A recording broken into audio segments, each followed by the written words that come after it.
We see it with men exposing themselves in bathrooms. We see it with people trying to access single-sex spaces, such as women's prisons, when they have been convicted for violence against women and their victims are being forced to refer to them with female pronouns. That is not right. That is not right. So we have to make sure that we can sweep all that away. And when we do, life will get better for transgender people. But also, if, going back to your comments about, your point about me using the word epidemic, I will say again, almost an epidemic. And I talked about where the evidence was coming from in the previous question, but I'm not going to shy away from this. We cannot create a chilling effect on politicians and clinicians or anyone else raising concerns. That is not what our job is. And you've also made these statements using inflammatory language that likens children and young people coming out as trans to the spread of a disease. I've never said that. That is a lie. Well, that is a lie. And I think you should withdraw that statement. That is a lie. You are lying. You are lying. I'm not lying to you. You are lying. I have never ever used the word disease. And I think this is exactly what I'm talking about. You are making statements in a select committee that are untrue. You've just called me a liar. Can I just remind the Minister that is unparliamentary right. language? What she has said is not true. It's not true. And we have to use facts in this room. We can't just make stuff up. This is what I'm talking about. Well, I absolutely agree with you. I just don't think that your facts necessarily... When was that statement made? And where? So this is the government's own data. No. You said I used the word disease. When? I don't know. Did you? Of course I didn't. And so you don't even know where that came from. Where did you get that from? Where did you get that from? I'm not here to answer your question. Because you don't know. Because you don't know. It is not true. And you should not be saying that in this committee when you don't know where that statement came from. I'm not calling you a liar. You called me a liar. Can we please make sure that both of you use parliamentary language, please? I won't have this degenerate. Well, I will not have my name maligned by people making false statements about me. That is not true. We have to do better than this. I absolutely agree with you, Minister. We have to do better than this. Okay, so today we have Paul and Aaron. And Paul and Aaron are from the UK. And there's been some developments in the UK on gender ideology. And so I thought we might have a bit of a discussion around that. So first, Paul and Aaron, let's start with Paul. Could you possibly introduce yourself a little bit? Yeah, my name's Paul. I'm from the UK and I'm the proud father of this child here. We've been on a journey with gender ideology for the last 4.5 years now. And we're coming to the point where it doesn't have a firm hold on our family life like it did before. But we're still on a journey. And the way things are going in the UK, it's looking positive, hopefully, that this won't affect other children. Aaron, how about you? Who are you? I don't know. I just go to an ordinary school, but it's kind of being infested right now, and I'm just trying to find where I fit in the world, really. Yeah. So you said infested. That's interesting. Shall we talk a little bit about what it's infested with? So yeah, well, I don't know. It's just that over the years, it's just become more and more political. The teachers just have expressed their opinions more, and I feel like they shouldn't be saying certain things. Like, of course, we should talk about politics and stuff, but like, it's when they start talking about their own personal politics and what their own beliefs are that I think it kind of draws the line. But so I feel like school at the moment is going a bit too far, and that's why I'm a bit concerned. Yeah. So what are they going too far in? Well, because I'm in sixth form now, so I'm in year 12. But I don't know what it would be in your country, but... Well, it's grade, I think it's grade 12, 13, something like that. Right, yeah. College. Yeah, so basically, yeah, but with my school is college, so sixth form, but yeah. And I'm taking sociology as a subject. And I just think that my two teachers in sociology, they're the worst for it, because they always say certain things that I think are just like a bit too far. Like, one of them is a bit crazy. He's a bit weird, but he just like sings and dances all the time. He's mental, but Anyway, that it was saying something about Gaza once, and I just thought that he shouldn't be saying things like that. Yeah. He just kind of brought in, because obviously the warfare with Palestine and Israel is going on right now, which is awful for all of them involved. But he started talking about, I saw a video of a Gaza girl being shot by the IDF or whatever it's called, and I was just like, why are you talking about that? And then he was talking about basically how he thinks that Israel is in the wrong, basically. Like, because he's saying that they're trying to pull the innocent card, but he thinks that they're not. And I don't think that's appropriate to be saying in a flipping lesson about sociology. Well, I'll tell you something. When I was younger, it was considered unprofessional for educators to share their personal politics. That was not something that they did. Even 20 years ago, when my son started his own education, that was considered highly inappropriate. So it's funny that it's kind of turned around. But well, it isn't allowed that in the school, but the teachers are doing it anyway. So yeah, I think the rules around that are a little different in the UK. You guys have a bit more protection for that, but you guys kind of went through a bit of a journey with gender ideology in school. Is that right? Yeah, I mean, when I was it started in year 9, but it wasn't really there in year 9. I mean, in year 7 when I joined, I did notice that there was like cards around the school, that laminated cards that was stuck on the walls, and it had like different sexualities on there, and it was like, heterosexual, homosexual, but then it had asexual on there and pansexual, and no one really cared because it was just a couple, and like no one really bothered, like no one looked at it.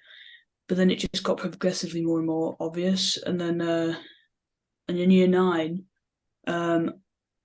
it was never really that bad because we have these things called student development days, which is where for a whole day we don't really have any lessons, but we have like people come in and like tell us about things, like it might be police stuff, like giving us like it depends what it could be.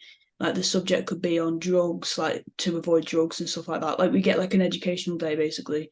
And I think there was one day where we had a talk about LGBT talk, but I already know that I was already like ideologically driven before that day. My dad seems to think that it was that day that school messed me up, but it wasn't, because I already knew that before. And I keep trying to tell him that, but he doesn't listen. Well, the internet exists, doesn't it? Exactly. I keep saying that to him and he won't listen to me. It was ages before that, because I remember sat in the lesson and laughing about it, going, oh, like thinking this is silly, to my mate, because because I was like, oh, I'm gay, blah, blah, in my head, So then that was only like once, I don't remember any of the student development days like that. But then in year 10, I think it got a bit worse, and then progressively it got worse. And then in year 12 now, there's like a whole board outside of the canteen, and it's got all of it on there, educate and celebrate and everything. And I took a picture and sent it to my dad, but it's a whole thing, and it's all around the schools now. It's everywhere. It's like in every single classroom, there's like a board that says like transgender, blah blah blah blah on it. Yeah. So it's constantly in the kids' faces now, and it's got worse. So it sounds like there's been a pretty rapid progression. Yeah. So what about you, Paul? What was your experience? That's Aaron's experience in that time. Yeah, okay. I'll give you credit that you did know about it before the school. Well, parents know nothing. We know nothing. Yeah, we know nothing. So TikTok was probably the thing that got me worried.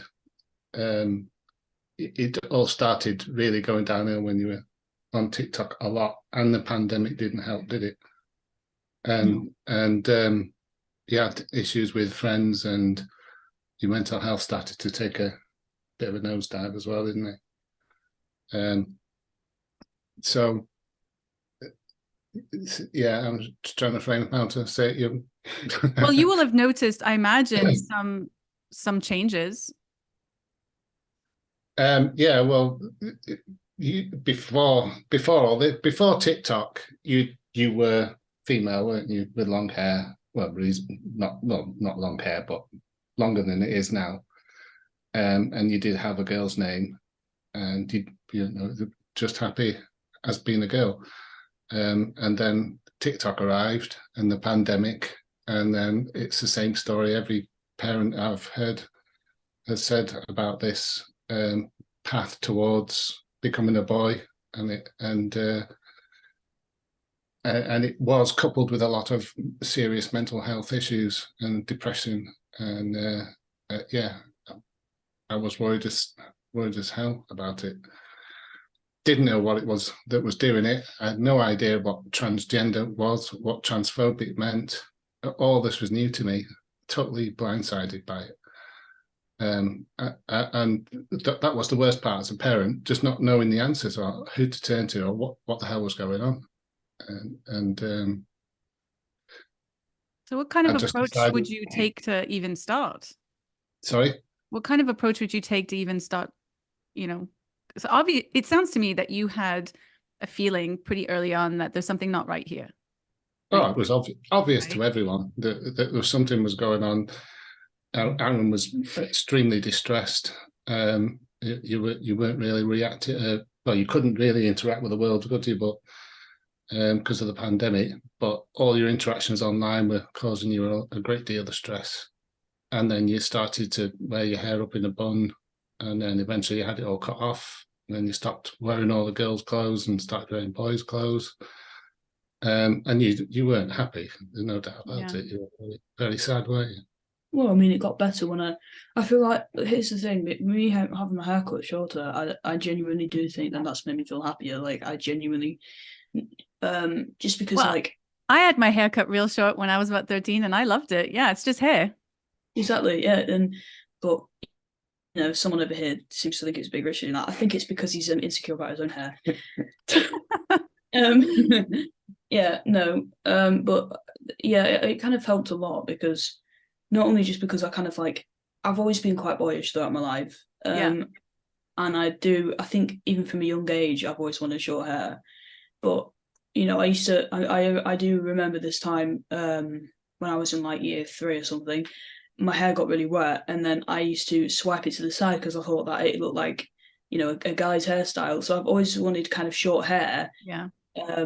Just in general, I just wanted short hair because I just think, you know, it felt a lot more freeing, really. But at the time, so here's the thing, right? At the time, were you influenced by thinking making these changes in my outward appearance made me into a boy because that's what boys do? Or were you capable of understanding that you can make all these changes and express yourself in whichever way you like, but you're still a girl and it's fine being whatever kind of girl that you want to be? Were you able to have that mindset, or for you was it a question of I don't want to be a girl because this is what a girl is supposed to be and I don't want to be that long-haired, you know, whatever hourglass shaped, you know, doll? Yeah, well, I don't know, because I do also remember a couple of years later on when I was in year 5 or something, I went to this tennis club every summer, and I remember once me saying to these like older boys that I wish I was a boy or something, and they laughed at me or whatever. But like, I never really gave it much thought, you know. It wasn't like a big thing. I think it's just I just wanted to look boyish, and I always did. And then I've always have looked quite boyish. And then in year 9, I think. No, sorry, it was in year 8. I went through a phase during the summer where I was really girly, but then it kind of switched again, and I just thought I don't like this anymore. Yeah. So then I went back to being really boyish again, and I think, you know, and then since year 9, then I really wanted to get my haircut short, and then I finally did in the end of year 9, and I genuinely did love it. And I think ever since then I've not thought about having long hair again. Like, I actually do like having short hair because it might also be a sensory thing. I think having long hair kind of stressed me out a bit because I just felt really like it was claustrophobic kind of thing. Like, and I think that having short hair may be a sensory thing as well, probably. So you were dealing with some other stuff, right, at the time? Maybe possibly still are a little bit. You don't have to talk about it too much, but you know, if you want, you can talk about it. But generally, there was other things going on that you've been dealing with as well. Well, yeah, I think in year 9, there was an incident in year 9 that I had because I had a girlfriend at the time, because I went through a bit of a sexuality crisis, and I thought I liked girls, and I was like, oh, I like boys. But now I've come to terms with the fact that I like both. But yeah, at the time I had a girlfriend in year 9, and but there was an incident where she kind of like took advantage of me in a way and did something I didn't want her to do. But that's because she was slightly, you know, because we were at a party. I didn't even want to go to the party because it was her family's. But anyway, shouldn't really go into detail about that. That's a bit bad. Don't want to expose anyone. But yeah, anyway, the point is that something happened there. It was a bit of an incident. We broke up. We didn't end on good terms, really. But I think from then that also contributed to the depressive episode that happened in 2021. Yeah, because life happens, you know? Yeah. Because then from like, well, actually, no, I'll tell a lie. It didn't affect me for like 6 months until like year 10. Then I like kicked back and it was like proper, like I couldn't get away from it. Like I had this vision of it all the time. It was like PTSD symptoms kind of thing. It was weird. And it really troubled me. And that's when I started to go downhill, and I lost all my mates because of it, because they all went on her side, and I stopped talking to people. I was completely reserved, and that point, then I started going downhill. Did you feel that the gender ideation maybe gave you a way out? Is that part of it? Well, I don't know, because I was already wanting to be that way before it happened when I was with. I'll cut that out. Don't worry. Oh shoot! Sorry, didn't mean to say that. Yeah, I always wanted to be like that before. Yeah. But I feel like it might have contributed to it. I'm not sure, but I don't think it did, because I always wanted to kind of be that way. And then later on I did change, but I think it wasn't really affecting me at that time. So I don't know. It might have been, but I just don't think it was, because when I did cut my hair and everything, it wasn't really affecting me at that point. It was kind of afterwards. So I don't know if that was maybe a contributing factor or not. But so if we bring it back a little bit, how are you feeling now? So are you feeling now like that you are transgender? Is that where you are now? No, I hate that word. It makes me cringe. I don't know what. It's just no. I wouldn't say that. I'd say, well, here's where it becomes tricky, because obviously I'd say now I'm more on the opposite spectrum politically as I was then. Yeah, I still want to, look like a boy and stuff, but it's different because it's not like there's expressing your personality in your own style and being trans are two different things, right?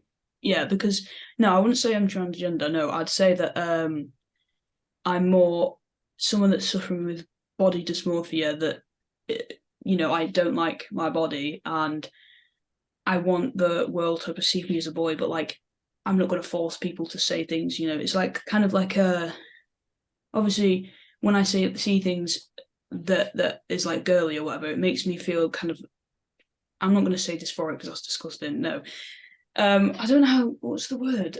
Makes you uncomfortable. It makes me feel uncomfortable. It also makes me feel kind of like, I just get kind of sad sometimes with it. So. Yeah.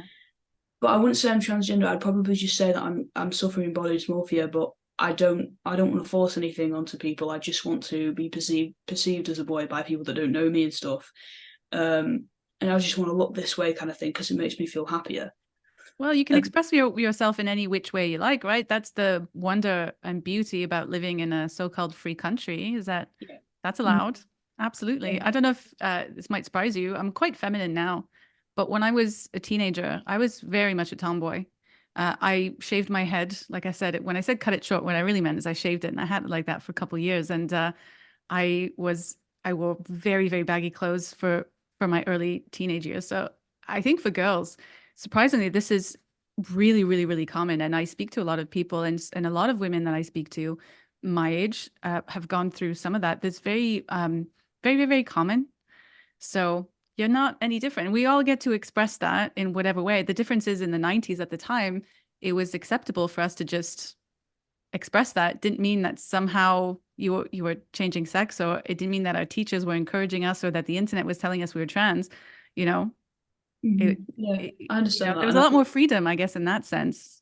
Yeah, because I'm not going to say now that this is how I'm going to be for the rest of my life, because I'm open to thinking that I might change in the future. But currently at the moment, I'm happy this way for now, you know.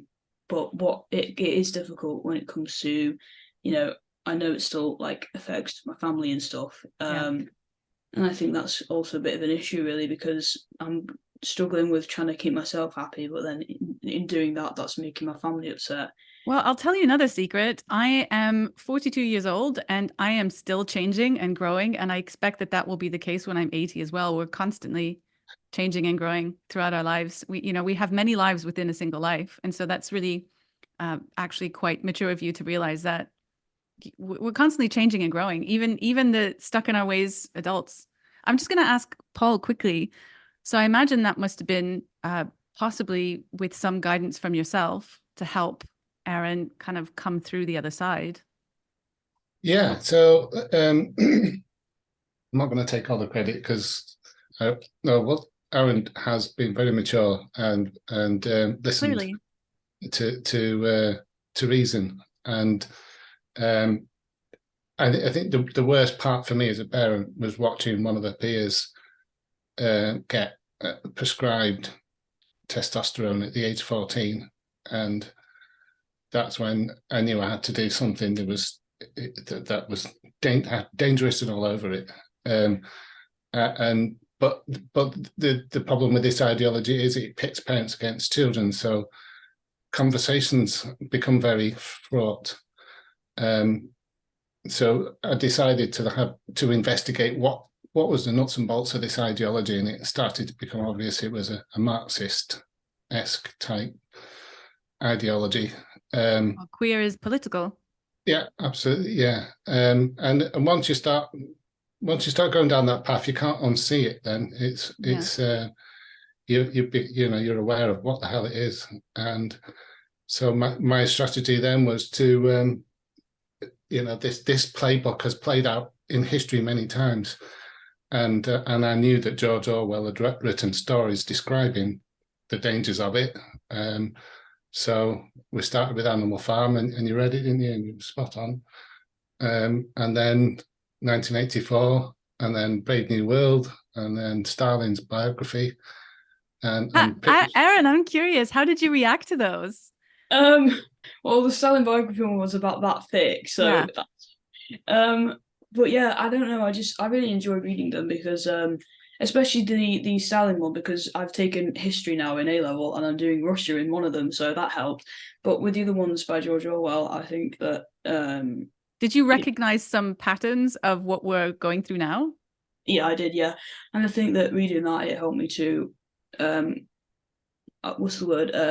Recognize or notice things like that in school that were being said, so I could relay it back to my father whenever I noticed it in school. So I'm kind of like a little personal spy for him, really. Yeah, when I read those many years ago, I was just like, okay, this is a cool dystopian story. And then I reread, I haven't reread Animal Farm, but I reread Brave New World recently, and I was well, it really felt like I was reading what was going on, like a playbook of what's going on nowadays with anyway. So that's really interesting. I think that's an interesting strategy to provide some of the old literature. And I'm glad, Erin, it's cool that you were willing to read those, because often young people now don't like to read. My own child does love to read. So that was easy, but so many kids just don't. But so that's sort of where we come from. Well, where you've come from, rather. I'm not involved in this.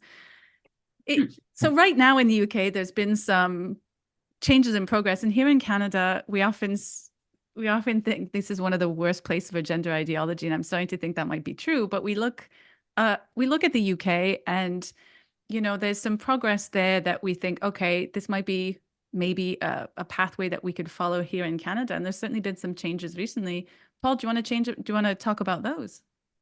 Yeah, so there is existing laws and there is existing legislation for what schools have to do to protect children, and the buzzword safeguarding. One of them is the Education Act 1996, which tells teachers not to teach contested ideas as though they were fact. Yeah, we don't have anything like that.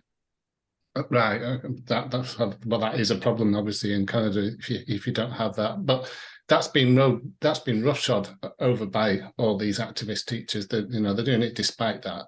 Whether or not the head teachers of these schools are aware of the fact that they are breaking the law and willfully doing it, I don't know, but it's happening. Yeah. And then the other one, there's two bits of guidance that say. So just to be clear, so this is law that is saying that ideology can be taught in school, but it must never be taught as though it is simply fact. It is taught as in an academic way among other ideologies. And so if you're teaching an ideology or a epistemology, then it must be, it cannot be as though they're fact. So you have to talk about the contested elements. It's an academic approach rather than this is just reality, right? And so if you're teaching, well, I guess in Christian schools or religious schools, there might be an exception for, let's say, Church of England schools might be, okay, well, we'll teach the religion, but anything else must be, among other things. And then so we've got the law, and then we've got two sets of guidance that state that we shouldn't be making the case that, let me get this right now, that your gender identity is real, effectively, and is synonymous with sex, your sex. And we shouldn't be working, and it should not be working with outside organizations or materials that do that. And they are doing, and that's how it's all getting into the schools. So I'm taking the fight back to Aaron's school now, with that existing framework in place, but it's the barn door's still wide open for all these charities to come in.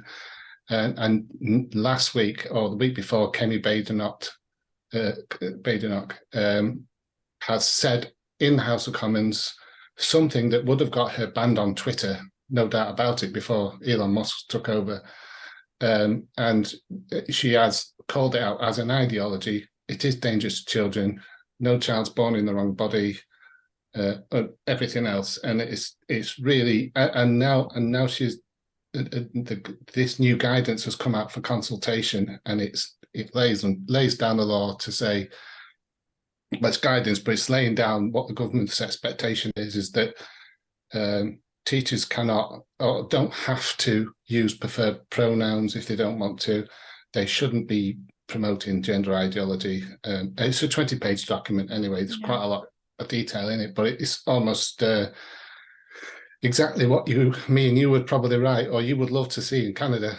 Well, I saw that something came out. I saw that there was guidance. I apologize. I haven't gone through it, but I've seen a little bit of controversy about it being parent focused and not child focused, which is interesting because I've noticed in my own readings, so I've been doing a lot of background reading on queer theory and queering everything, the political identity behind trans. And I've lost my train of thought. Hang on.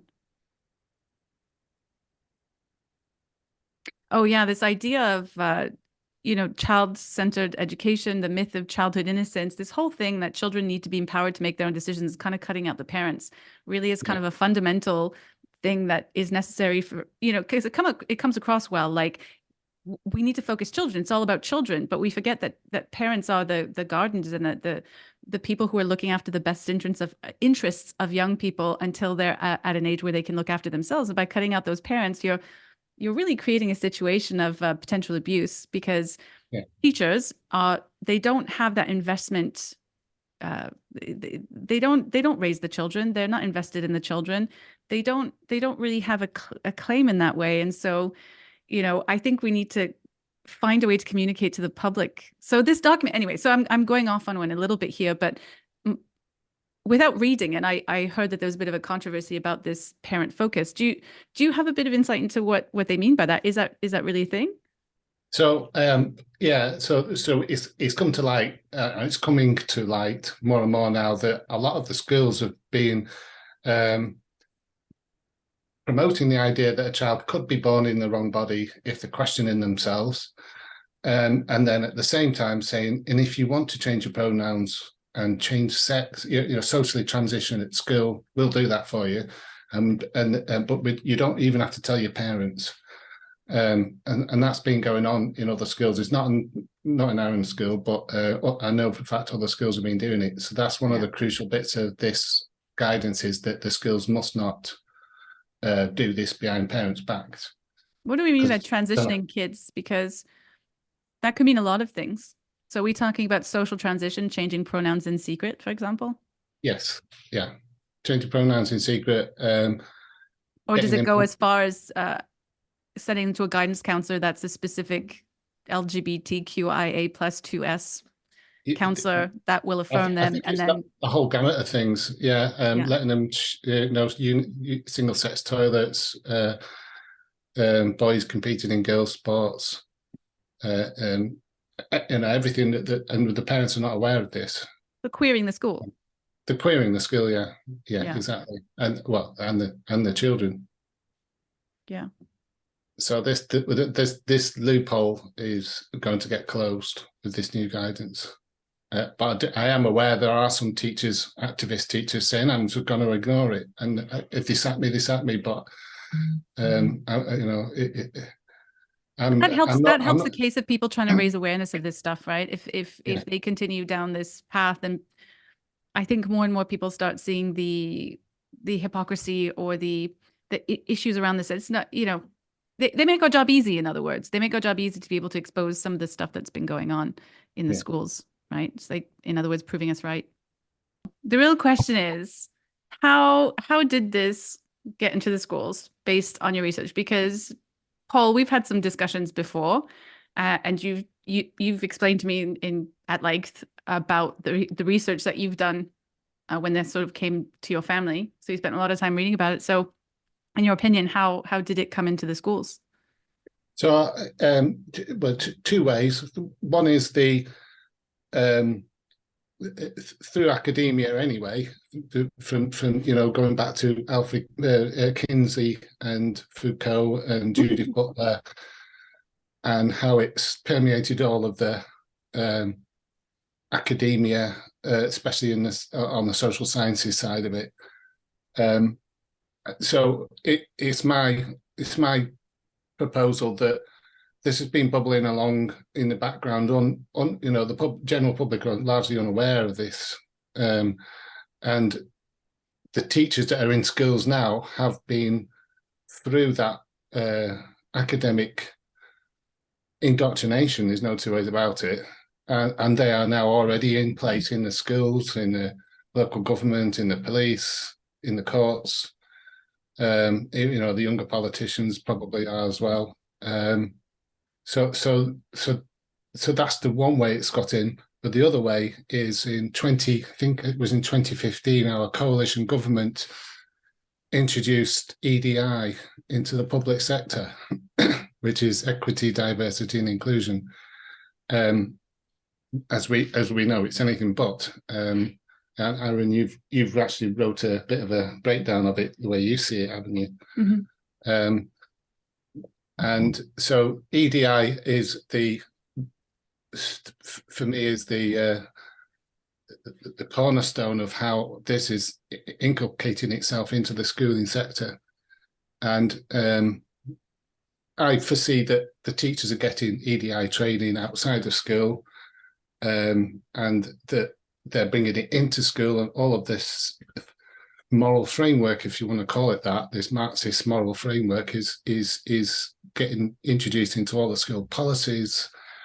I'm just going to interrupt you quickly. So why do you say that that's Marxist? So if we're talking about equity, diversity, and inclusion, those things, of course we want to be inclusive in our societies, and we want to make sure that we accept that there are diverse people. We live in multicultural societies.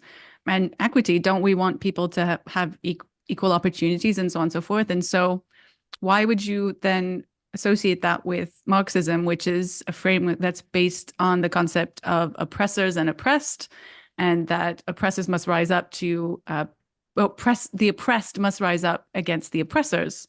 So those sound very, very, very different. What links do you make between those two?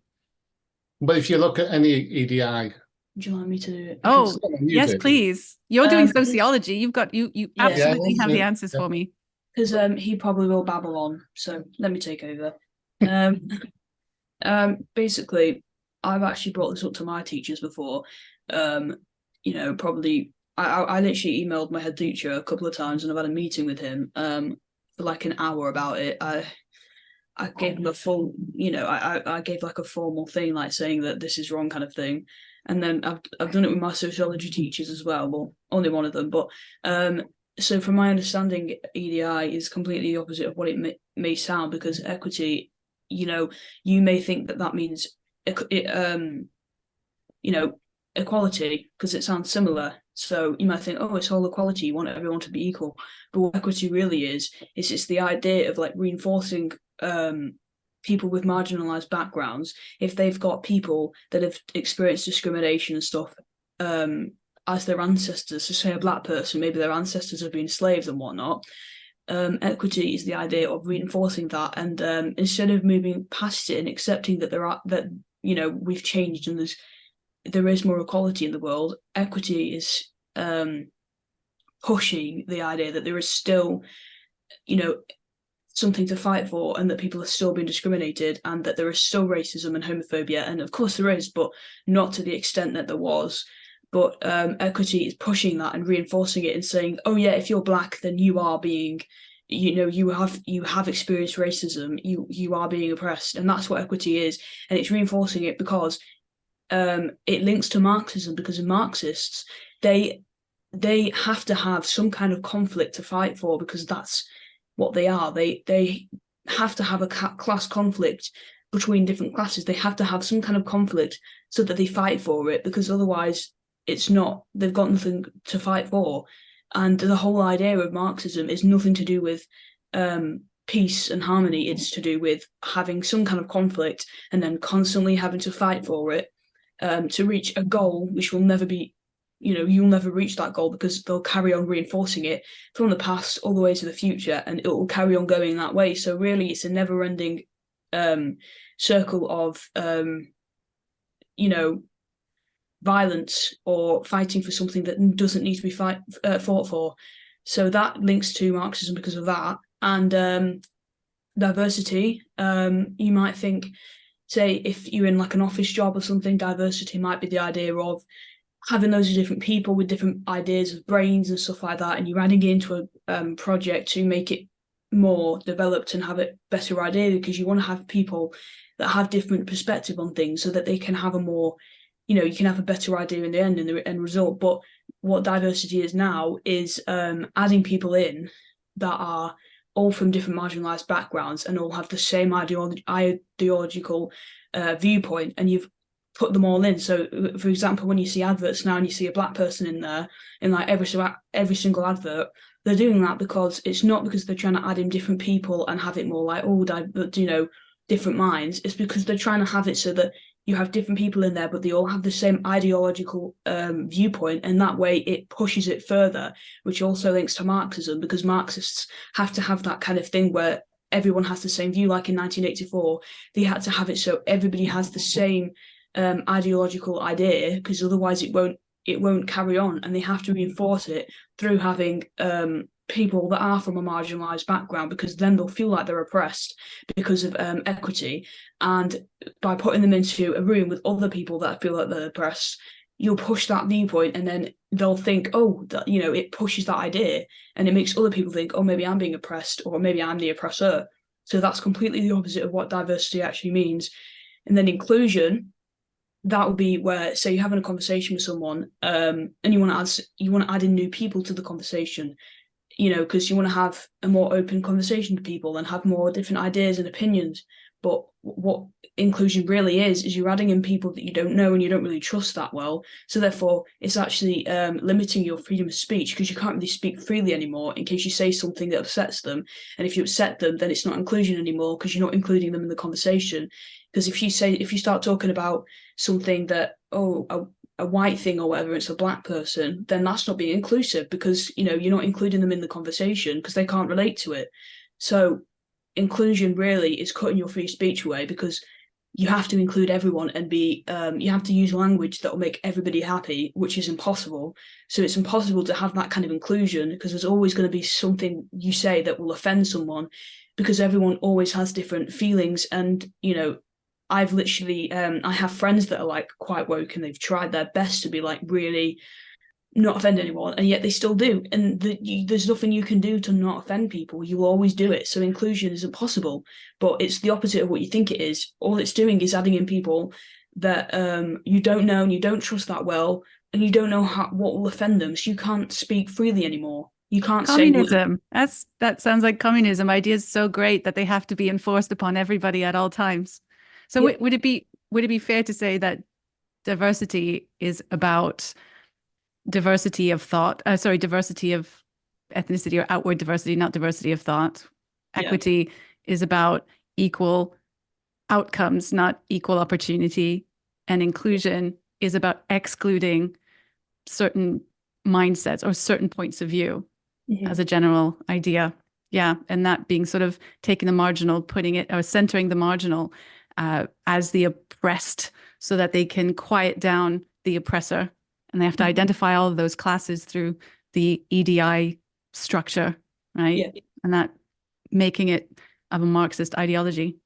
Beautiful. Yeah. And that's now in our schools. And it sounds good. You know, who doesn't want equity, diversity, and inclusion? That sounds great.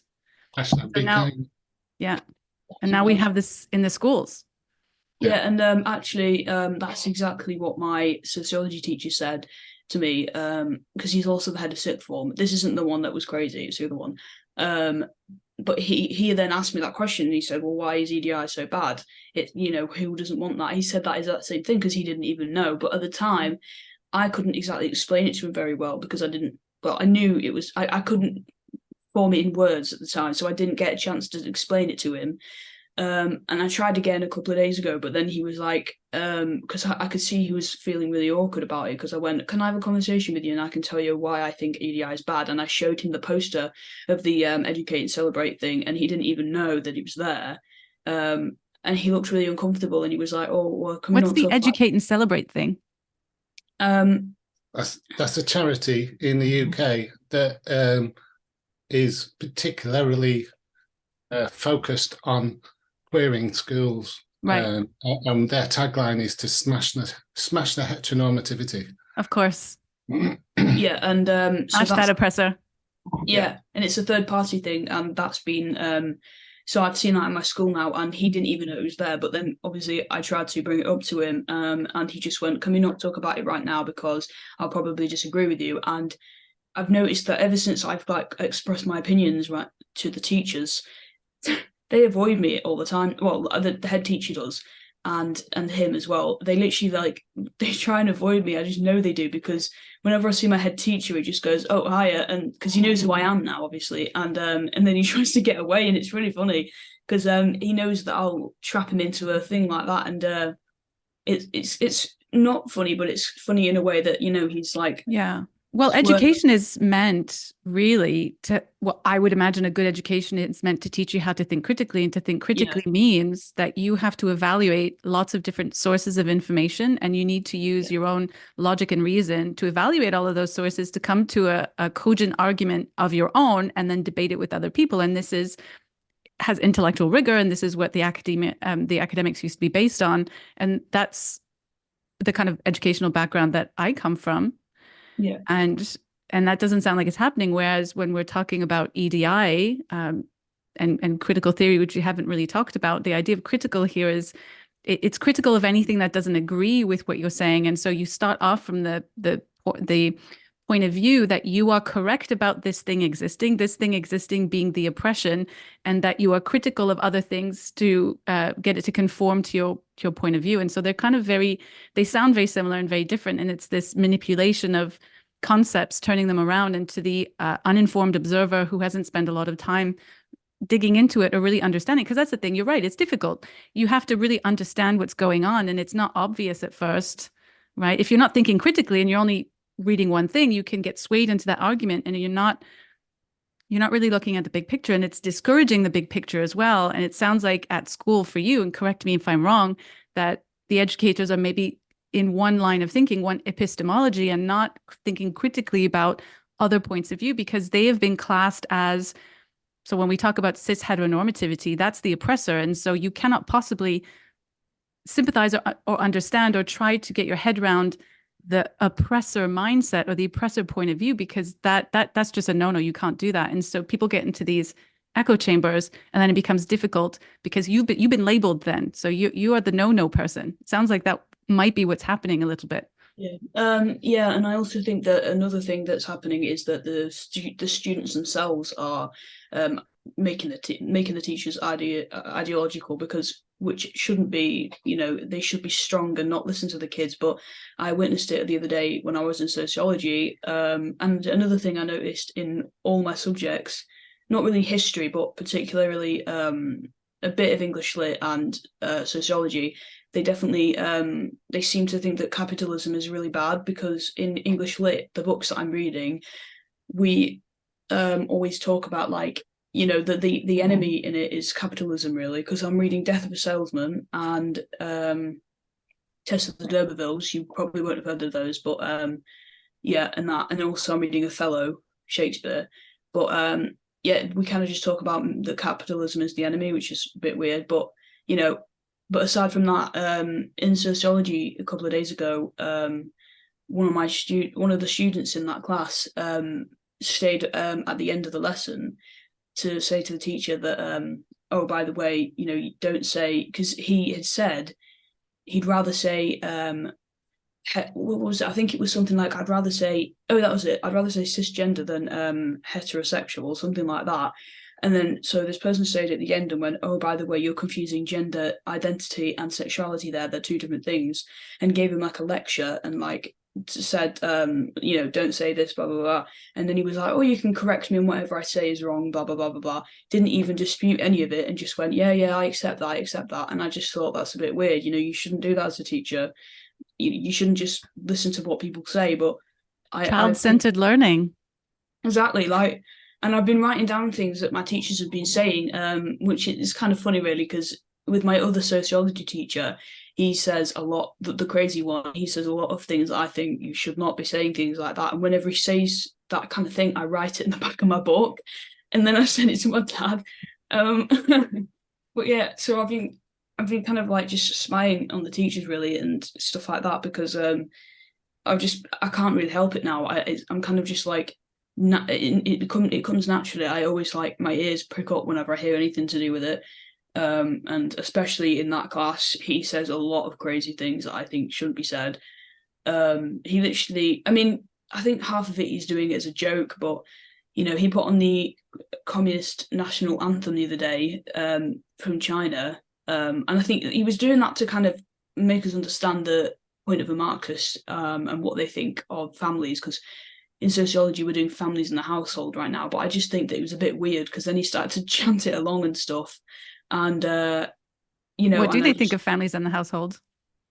Briefly. What do they think of families in the household briefly?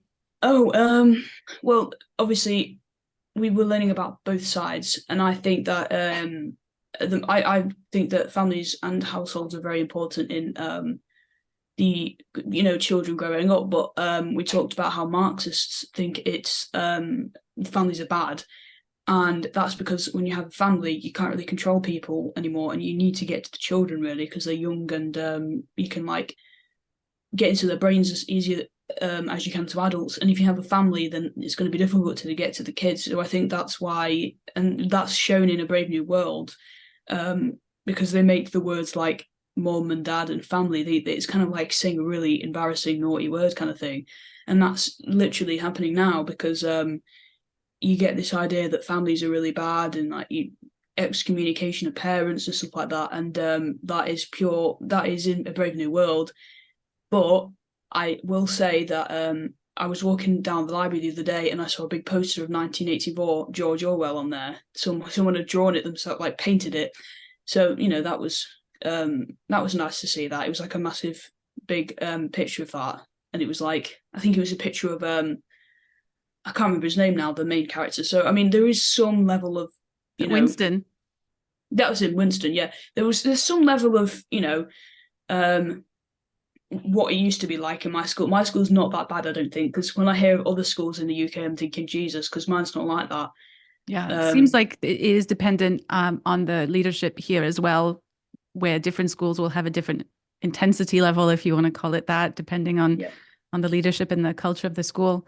But just making sure we can incorporate all the topics, there was also the PHSE and the sex education element. Do you want to talk a little bit about that? So the government have mandated that all schools have to provide PHSE lessons, but there's no curriculum for that. And personal, social, health, and economics. Oh, I've never heard of that. So in Aaron's school, instead of a lesson, they do it by means of these student development days. So they have a whole day dedicated, which the and kids, this is mandatory, right? This is a mandatory module. You've got to go. So they have a whole day, and this is the way the school are bringing these charities in, like Educate and Celebrate, to do seminars and talk about genders. And would that include charities like Mermaids, for example? It could do, not in Aaron's not school. For you specifically. Well, I just want to say though, because he's going on that thing again, where he goes on a tangent about something that's not correct. Just want to point out. Please correct us. Yeah. So in my year, I've not had any of those. I've had student development days, but I've not had anything to do with that. It's been like they are actually quite useful, some of them, because we had some about economics. Some of them are really good and helpful, and I understand why we need to have it, but it's the fact that all years have to do it from year 7 to year 13. We've always had to do it. We have it like once every couple of months, I think. But we have no lessons or none of our actual lessons, but then instead we have like sections where we're either in our form rooms or we have our lessons, but they bring in someone and they have like a chat about it or something. So it sounds like there's some leeway that schools get to they have to do it, but they get to sort of decide what they do and how they do it. Yeah. And that's where it's a bit of a... So that might change school to school again. That's right. I don't think they have student development days in other schools. I don't know. It's kind of just like our thing. But again, I don't know. But yeah, it's kind of, that's where it becomes a problem, because I'm not really sure whether the teachers decide or whether it's some kind of outer organisation that decides what goes into it. But like I said, I only had one lesson to do with LGBT, and that was in year 9. But I don't know what the younger years. I think the younger years, actually no. The younger years, I saw the curriculum. The younger years are doing things like, and I think we are actually later on, we're doing things about anti-racism and the whole lot. And that's a whole other kettle of fish. Yeah, we're doing the whole thing. I think that's either our year later on or the younger years, but we're doing a day that's really bad. It's like anti-racism. It's the whole thing, really, all of it. So it's still there, but it's fairly rare at the moment, but it is still there. So anti-racism, how to make race the center of your entire existence. Mm-hmm. Yes, to eliminate racism by being properly racist. But again, that's an episode for an entire other day. I could spend weeks just talking about this anti-racism, which is really, really popular here in Canada. So we've got the DEI, and we've got potential means of introducing, EDI, you say it differently in the UK, introducing that into the school through some mandatory lessons, which depends on the schools, which is also similar in Canada, where it seems to depend a lot on the school culture. Unfortunately, here there's a lot of leadership that are really, really into it, but it seems to depend in a very similar way. But Paul, you and I were talking, and you said that you had some ideas on how this could, or some solutions, because we often talk about the problems and we lay out the problems for those who may not be aware of where it's coming from and what it is. But solutions are a big part of that. And you were saying that you might have some. Yeah. So so with this new government guidance, hopefully it'll close this loophole that the PHS is. And it's not just anti-racism. It's not just pro-transgender ideology. It's all the sex education as well that's queered. So hopefully that loophole will get closed. Hopefully during this consultation period, this guidance will get firmed up and made fairly cast iron. The government are talking about turning it into legislation, but I know that that they may have to adjust another law, the Equalities Act 2010, in order to make this legislation. But and that's the one that makes gender on the same importance as sex. Am I correct, or am I off on that? Well, so there's 9 protected characteristics: sex, race, belief. I think I can't remember how it's described. There's 9 of them. Yeah. But one of them is called gender reassignment, not gender identity. So you've got but it's really vague, gender reassignment, and you can't get gender reassignment certificate in the UK, in the UK until you're 18. Mm-hmm. So really, it doesn't apply to children, but it's been masqueraded as though it is a protected characteristic for transgendered kids. Yeah. And so that's the loophole. So hopefully we'll get all this sort of tightened up. So everything seems to be going in the right direction. So the problem is then, what if we remove all of this? Because to me, it's moral teaching. It's not just moral teaching. It's all the stuff that that religious education probably would have done back in the day. But it's swung way too far to swung completely in the opposite direction, and it's the worst thing ever that you could be teaching kids. And it was a conversation I had with Aaron about 2 years ago when you were in depths of despair that really got me thinking about this, but I pushed it into the sort of long grass. If I win this battle, well, not just me, but parents like me in the Our Duty group and all the other organisations that are fighting it, what do we replace it all with? And you asked me. You said to me once, you will correct me because I may have got these words wrong, but you basically said, I said, cheer up, mate. Things will get better.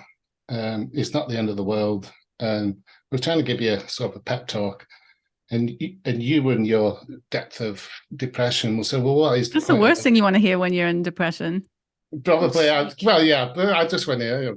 Dug a hole, be clumsy, and me being thick. I don't know. Yeah, and then you started singing a song. So I must admit, when you said, well, what's the point in living, or words to that effect, that really got me philosophically thinking long and hard about how to answer that, to give you hope, to give you and your generation moral framework for hope and for wanting to live your best life and enjoying life. And that's the sort of thing that religion used to try and do. EDI seems to be the thing that's filled that vacuum, but it actually is the opposite. It's having the opposite. Just to interrupt you quickly, is it different now? Because my experience of the UK is schools did contain religious education. They're basically Christian schools. Has that changed? They do have a mandatory RS lesson up until year 9, I think it is. No. Year 8? Year 11. Year 11.